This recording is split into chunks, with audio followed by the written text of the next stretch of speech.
Assalamu alaikum. My name is Akif Nawaz and welcome to Tutor Time. Today we'll be talking about grammar and different types of grammar and we'll discuss each and everything in detail. अच्छा, तो हम बचपन से पढ़ते आते हैं कि हम ग्रामर पढ़ रहे, ग्रामर सीख रहे, but nobody describes or defines grammar. So basically grammar is a set of rules. अच्छा, अब सेट ऑफ रूल्स तो है, लेकिन ये सेट ऑफ रूल्स कौन प्रोवाइड करता है, कौन लिखता है? So people who write grammar are called as grammarians. So basically grammarians set these rules and through which we learn and communicate with others. अच्छा, अब सबसे पहले जो ग्रामर इंपॉर्टेंट है सीखना, वो कम्युनिकेशन के लिए, और कम्युनिकेशन के लिए सबसे जो बेस्ट टूल हमारे पास है वो है ग्रामर के थ्रू हम सीखते हैं. So there are two types of grammar, prescriptive grammar and descriptive grammar. अब इन दोनों ग्रामर के टाइप्स के थ्रू हम लैंग्वेज को सीखते हैं. सो सबसे पहले हम समझते हैं प्रिस्क्रिप्टिव ग्रामर को, और उसके बाद हम डिस्क्रिप्टिव ग्रामर को समझेंगे कि इसके थ्रू हम कम्युनिकेट कैसे करते हैं और लैंग्वेज को कैसे सीखते हैं. अच्छा, so now let's talk about prescriptive grammar first. So prescriptive grammar is, अब नाम से पता चल रहा है कि प्रिस्क्रिप्टिव. अब हम जब डॉक्टर के पास जाते हैं तो डॉक्टर यूजुअली प्रिस्क्राइब्स अस मेडिसिन्स, तो उधर से हमें पता चल जाता है, वो हमें मेडिसिन्स लिख के देता है. तो इसी वजह से हम कह सकते हैं कि वो सेट ऑफ रूल्स जो ग्रामेरियंस ने ऑलरेडी सेट किए हुए हैं, उनके थ्रू जब हम लैंग्वेज सीखते हैं, हमारे पास जो सेट ऑफ रूल्स है कि हमने वर्ब की फॉर्म ये लगानी है, हेल्पिंग वर्ब ये लगाना है, जो सब्जेक्ट वर्ब एग्रीमेंट है वो हमारे पास फिक्स्ड है, वो ऑलरेडी प्रिस्क्राइब कर चुके हैं ग्रामेरियंस.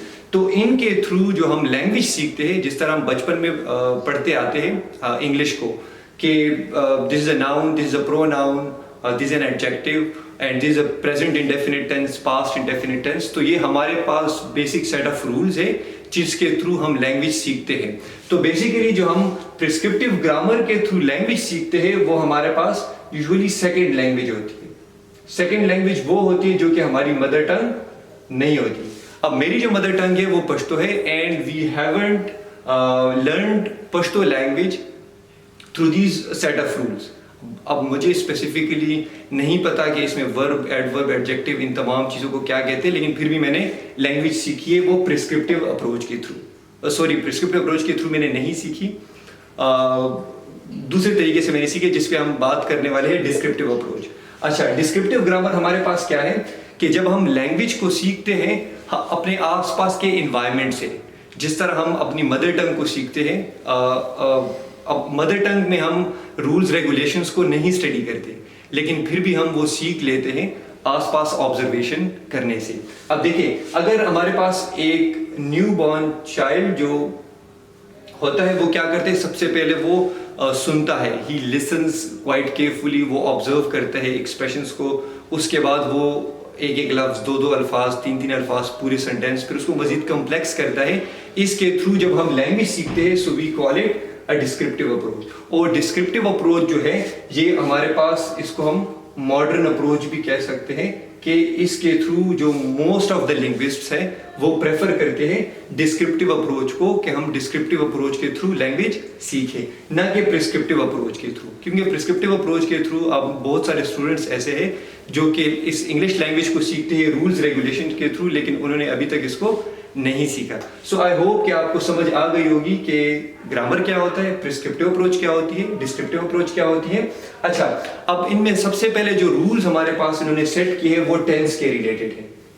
तो हम हमारे पास टेंस क्या है? So tense is a form of verb that tells us time of an event, कि एक इवेंट किस टाइम हुआ है.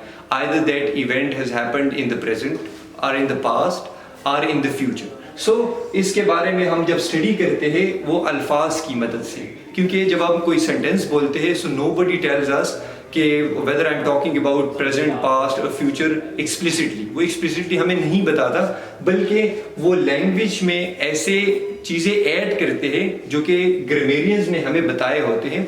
अगर फॉर एग्जांपल मैं एक सेंटेंस लिखूं कि अली किक्स द बॉल, अब now nobody is telling us explicitly कि ये कौन से टेंस की वो बात कर रहा है, लेकिन हमें पता चल जाता है कि when the first form of verb has SIES added when the subject is singular, तो हमारे पास ये प्रेजेंट इंडेफिनिट टेंस होता है। अब यहाँ पर तो हमें कोई नहीं बता रहा, बट लेकिन लैंग्वेज के जो यूज है उनके थ्रू हमें पता चल जाता है कि ये कौन सा टेंस हमारे पास है। अब अगर इसी सेंटेंस को मैं सिर्फ और सिर्फ इस वर्ड को चेंज करूं कि अली किक्ड द बॉल, अब again nobody is telling us कि this is the past tense और this event has taken place in the past, लेकिन इस एक वर्ड से जो सेकंड फॉर्म ऑफ वर्ब है इसके थ्रू हमें पता चल जाता है कि ये इवेंट जो है ये पास्ट में हो चुका है और हमें इस वर्ड से पता चलता है। अच्छा, सो जो टोटल नंबर ऑफ टेंसेस है वो हमारे पास है